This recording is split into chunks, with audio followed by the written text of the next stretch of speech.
Intervention 1, we will be focusing on postural control and dynamic sitting during a shower activity.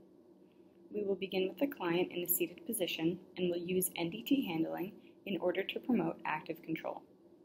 The therapist is positioned perpendicular to the client, and NDT, key points of control, instruct that one hand be placed at the client's sternal region of the chest and the other at the lumbar region of the back. For this activity, cue the client to look down with your chin towards the floor and reach for your toes. Practice this motion a few times while maintaining these handling positions. Then see if the client can maintain active control with less assistance. In order to grade this activity up, you can have the client reach and grab for functional objects, such as something lightweight like a washcloth, and progress to something heavier, such as a shampoo bottle.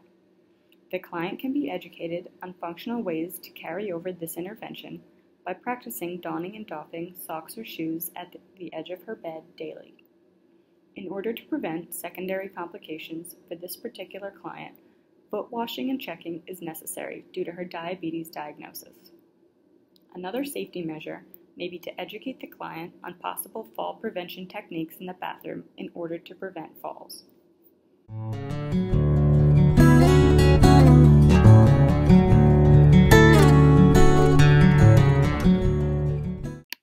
For Intervention 2, we will be focused on upper extremity function, particularly elbow flexion and extension.